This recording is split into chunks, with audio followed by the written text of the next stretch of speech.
तो स्टूडेंट कैसे हैं आप लोग। स्वागत है आपका अपने YouTube channel success academy with Praveen. तो लेकर आ गया हूँ क्लास 8 वालों के लिए हिंदी का मिड टर्म का पेपर, जो कि किस तरीके से आएगा और क्या क्या इसके सॉल्यूशन हैं, क्या क्या इसके आंसर होने वाले हैं। चलिए आते हैं अपने 2-2.5 घंटे का पेपर होगा, 60 नंबर आपको मिलेंगे। पेपर आपका 4 सेक्शन में डिवाइडेड है।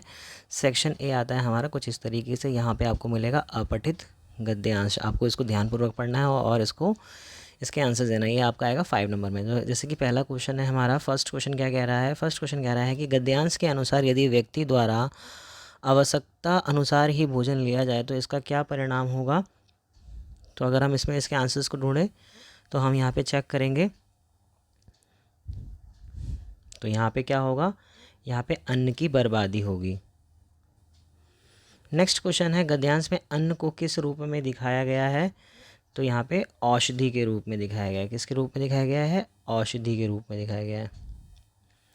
नेक्स्ट क्वेश्चन है, गद्यांश के अनुसार समझदारी किसे कहा गया है। तो समझदारी किसे कहा गया है, आइए देखते हैं इसके आंसर को।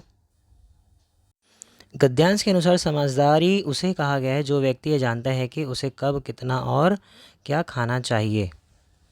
नेक्स्ट क्वेश्चन है, गद्यांश के अनुसार लिखिए कि आवश्यकता से अधिक भोजन क्यों नहीं लेना चाहिए। क्योंकि यह शरीर को नुकसान पहुंचाता है और रोग का कारण बनता है।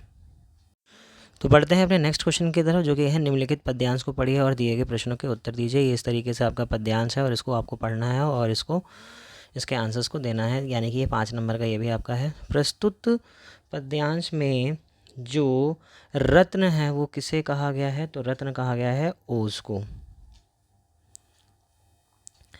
पद्यांश में किसकी सुंदरता की बात करी गई है। तो वो करी गई है प्रकृति की।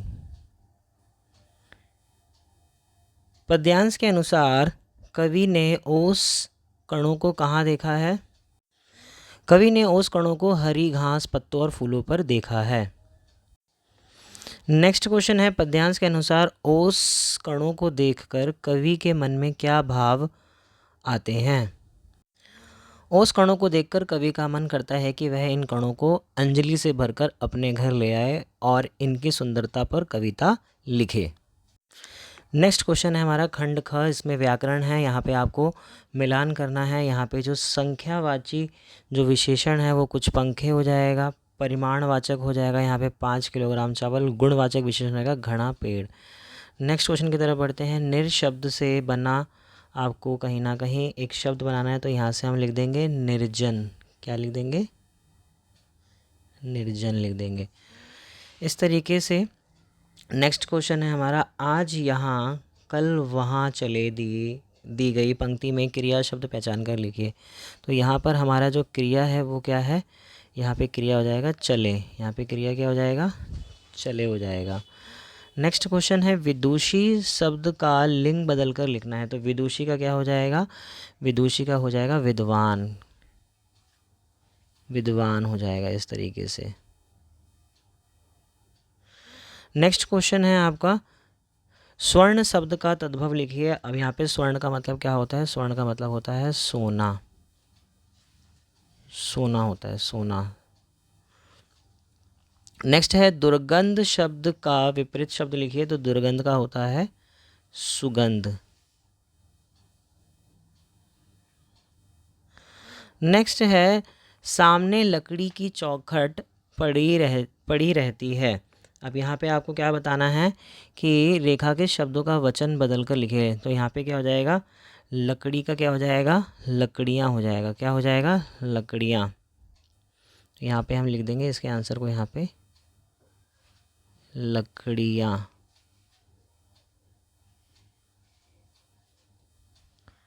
नेक्स्ट क्वेश्चन है, द्वंद्व समास में दोनों शब्द प्रधान होते हैं, सही या गलत। एकदम करेक्ट है। नेक्स्ट क्वेश्चन है हमारा, निम्नलिखित गद्यांश को पढ़िए और सही प्रश्नों के उत्तर दीजिए। इस तरीके से आपको गद्यांश दे रखा है। एक बस रुक गई एंड यहाँ पे गद्यांश के अनुसार बस क्यों रुक गई, तो हम बोलेंगे ब्रेक फेल होने के कारण। गद्यांश के अनुसार बस की हालत कैसी थी, तो वो थी जर्जर।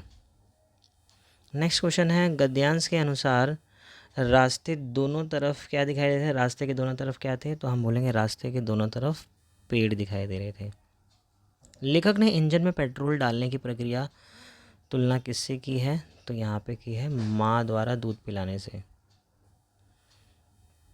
अब यहाँ आते हैं हमारे क्वेश्चन आंसर वाले पार्ट पे।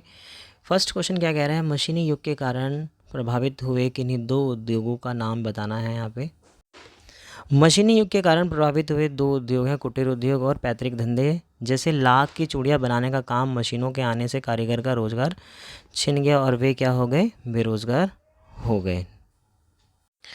नेक्स्ट क्वेश्चन है, पाठ क्या निराश हुआ जाए के अनुसार लिखिए कि समाचार पत्रों में किस तरह के समाचार अधिक होते हैं।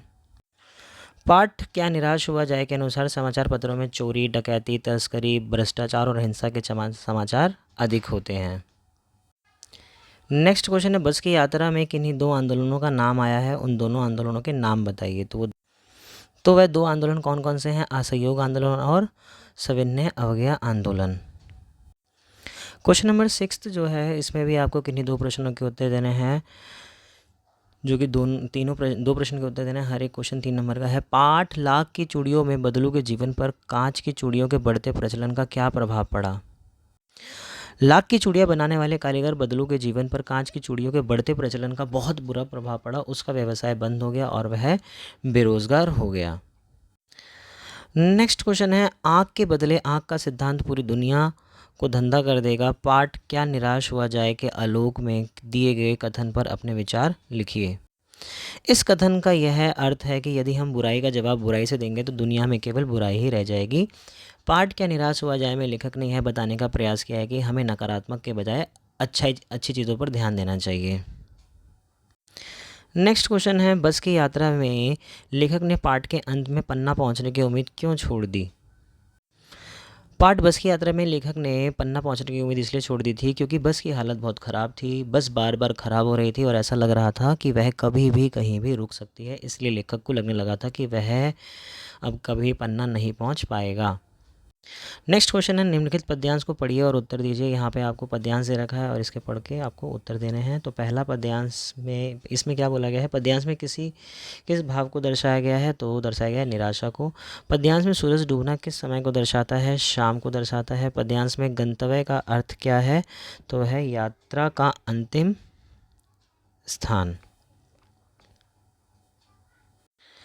अभी भी झड़ती हुई पत्ती थामने को बैठा है हाथ, एक पंक्ति का आशय है, तो यह है कठिन समय में सहयोग। इस वीडियो में इतना ही रखते हैं। नेक्स्ट वीडियो में हम पार्ट 2 कंप्लीट करेंगे। मिलते हैं नेक्स्ट वीडियो में। Thank you so much.